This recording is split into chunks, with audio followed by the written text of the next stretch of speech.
नहीं है जो हिंदू शब्द को गाली साबित करता हो। अगर कोई ये साबित कर देता है तो मैं आज के बाद वीडियो नहीं डालूंगी।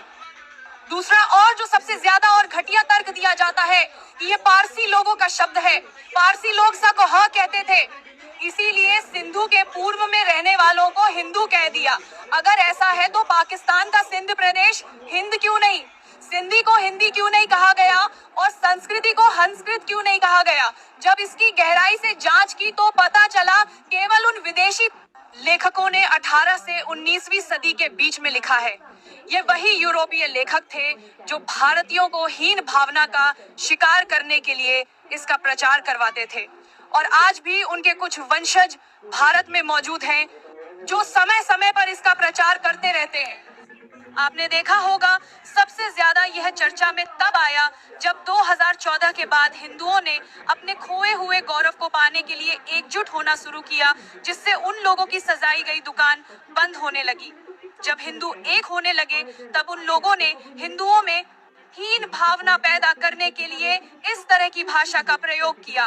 लेकिन मेरे जवाब और तर्क इतने मजबूत हैं, जब आप इसे जानेंगे तो उनके सभी तर्क धराशायी हो जाएंगे। इसीलिए वीडियो पूरा देखना। सबसे पहले तो ये जान लो पारसी कौन है। प्राचीन इतिहासकार मानते हैं कि पारसी भी आर्यों की शाखा थे। प्राचीन काल में वे सप्त सिंधु के पश्चिम में बस गए। सप्त सिंधु का अर्थ है सिंधु, सरस्वती, वितस्ता यानी झेलम, आस्कनी यानी चेनाब, पुरुषनी यानी रावी, शातुद्री यानी सतलज और विपाशा यानी व्यास। जारथस ने पारसियों को एक मत में ढाला। उनके पवित्र ग्रंथ जिंद, अवेस्ता और ऋग्वेद में कई समानताएं हैं, क्योंकि वे हमारी तरह ही आर्य थे। मान भी लें कि हिंदू शब्द पारसी से आया, तब भी यह 100% भारतीय ही रहेगा, क्योंकि उस समय भारत की सीमा ईरान और उससे आगे तक थी। और इसका प्रमाण है तुर्की में मिला बोगाज़कॉय अभिलेख, जिसमें इंद्र, मित्र, वरुण और अश्विनी कुमार का उल्लेख है। ये सभी ऋग्वैदिक देवता हैं। सा को हा से जोड़ने वाली परंपरा पारसियों से नहीं, हमारे यहाँ से ही आई। ऋग्वेद में सरस्वती को हरस्वती कहा गया।